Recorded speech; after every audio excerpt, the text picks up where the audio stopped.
રાજકોટમાં ડમી શાળા મામલે હવે ગાંધીનગરથી શિક્ષણ વિભાગની ટીમ તપાસ કરી અને જતી પણ રહી અને સ્થાનિક પ્રશાસનને તેની ગંધ પણ ન આવે।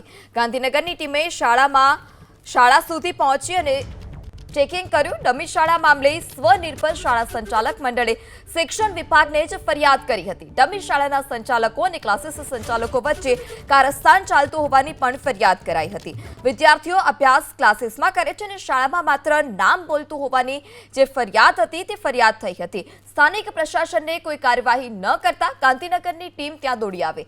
ડમી શાળા મુદ્દે સ્વનિર્ભર શાળા સંચાલક મંડળના પ્રમુખ ડીવી મહેતાનું કહેવું છે કે ડમી શાળા શિક્ષણ માટે મોટું દુષ્યંત છે। રાજકોટ જ નહીં આખા ગુજરાતમાં ડમી શાળાઓ તમતમે છે। સરકારને ખબર હોવા છતાં કેમ પગલાં નથી લેતી અને તેવા સવાલ સ્વનિર્ભર શાળા સંચાલક મંડળના પ્રમુખે ઉઠાવ્યા। સ્વનિર્ભર શાળા સંચાલક મંડળના પ્રમુખના મતે વિદ્યાર્થીઓને જી અને મેડિકલ પ્રવેશના નામે ગેરમાર્ગે દોરવામાં આવે છે। વાલીઓએ વિદ્યાર્થીઓની શૈક્ષણિક ક્ષમતાને ધ્યાને રાખી આગળ વધવું જોઈએ।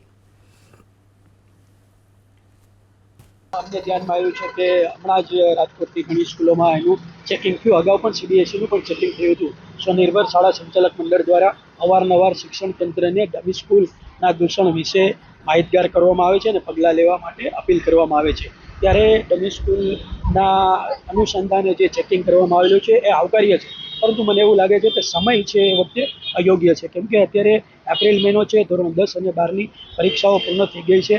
ત્યારે જો ફિઝિકલી કોઈ શાળાનું ચેકિંગ કરવામાં આવે તો ત્યાં વખતે આ પ્રકારના ડમી વિદ્યાર્થીઓ છે એમની હાજરી તમને જોવા ના મળી શકે, પરંતુ અન્ય જે રેકોર્ડ હોય, જે પેપર વર્ક હોય, જે સીસીટીવીના ફૂટેજીસ હોય એને ધ્યાનમાં લેવા હોય તો વખતે મળી શકે। એટલે આવું કોઈ કારણ બી હોઈ શકે કે આ પ્રકારની સ્કૂલોનું ચેકિંગ કરવાનું, પરંતુ મને એવું લાગે છે કે જો જુલાઈ મહિનામાં, ઓગસ્ટ મહિનામાં આ પ્રકારનું ચેકિંગ કરવામાં આવે તો મને એમ છે વધારે સારું આનું પરિણામ આવી શકે।